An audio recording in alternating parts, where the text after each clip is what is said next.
Hello everybody and welcome back to artofdino.com and saveearth.us, and this is a whopper of a synchronicity.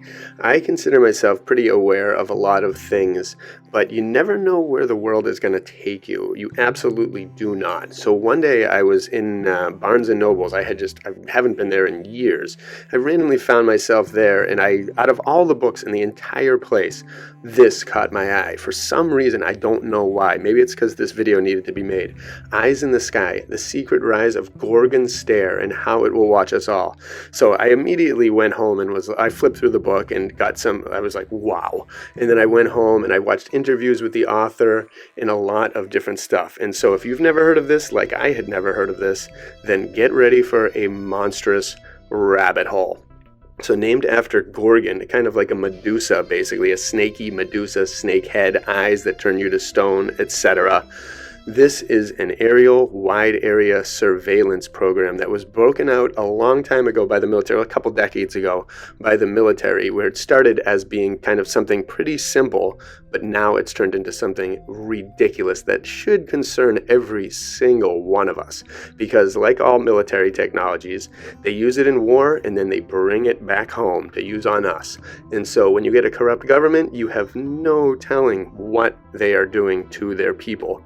And when you have corrupt controllers of the entire world, we're in trouble, especially when they have technology like this. So take a look at this. Again, I'm only going to introduce you all briefly to this rabbit hole because it's too big to go into here. And again, I recommend checking out the author of this book, reading the book, etc., and you will find out a lot more. But I wanted to just kind of bring it up to you all because I've never heard anyone talk about it, never in a million years. And right when I saw that term Gorgon Stare, I was like, huh? That seems interesting. So what it basically does is it was used in war to kind of track people. And so the primitive versions had like a camera or two, kind of like a drone surveillance, and they would kind of track people. But then what it became was it got bigger and bigger. The wider area got bigger and bigger, and the amount of people that it was tracking became bigger and bigger too. So all the images are saved. Everything it captures in this wide area is saved. So if some crime happens that they don't actually observe in real time, they can go back and see where that person was and what he did and where he came from. They can trace the steps back by going to the surveillance. So they can follow you anywhere. Doesn't matter if the weather's bad, doesn't matter anything. They can set a target of this camera, one of these cameras, on you, and they can follow you and see where you go, no matter where you are. And they use this again, like they always do, for terrorists and different things in war, etc., people that they don't like. And then they bring it back home. And who's to say? This happened decades ago. This technology is most definitely released in the skies above us all. And they've taken just the simple drones and they've turned it into something terrifying. And so again, this can basically find you wherever you are, follow you around, go back in time, go do anything. And so again, there is no telling the evil that this could possibly be used for. And why it does make sense in some military aspects, it is a massive invasion of privacy if in the wrong hands of the wrong people. So I just wanted to, so definitely just take a look at this. Take a look at all the information, research it a little bit. It's, again, probably something that we, the people, are going to have to combat in due time because, I mean, I can imagine what this will lead to.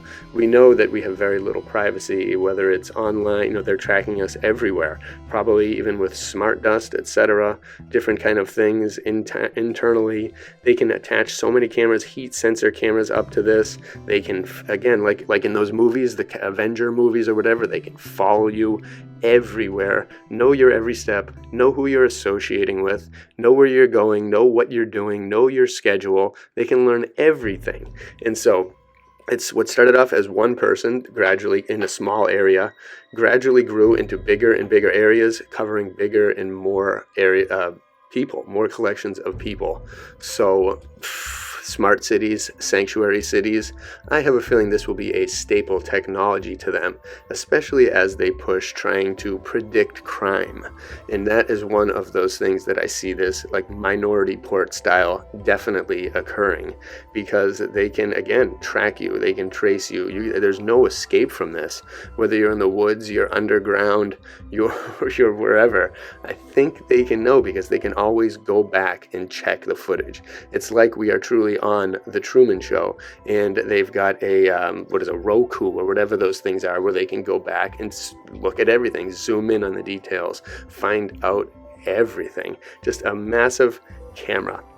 And that is just a very sad kind of realization, and I almost hate that I came across this book, because it, again, was a synchronicity that opened my eyes. And it's good to be aware, and you have to know the enemy, especially in this day and age, because the enemy is massive.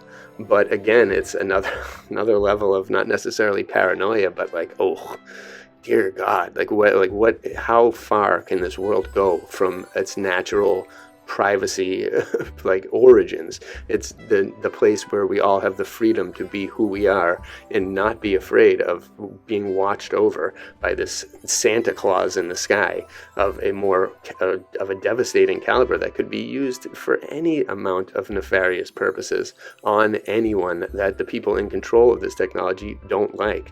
And they don't like a lot of us, especially the people that talk and know and create and try to make a better world. Without them, they don't like us. So, dear God, welcome to the Gorgon Stare rabbit hole. Let's hope it doesn't go too far, and let's hope someone in the system knows to put a cap on it or to end it somehow. But again, this hasn't even had AI involved in it yet. What will that bring to this operation? So again, I recommend checking out the research. Search Gorgon Stare into YouTube and check out some interviews and speeches on it. Check out the book. Check out whatever. Tell people about it. Again, it's another problem we face of the many, but I do feel we can conquer anything they put in our way. So let's do it. As long as we stand together, we the people are unstoppable. Even in situations like this, there's always a way around it, and we will find it. So bless you all from artofdino.com and saveearth.us.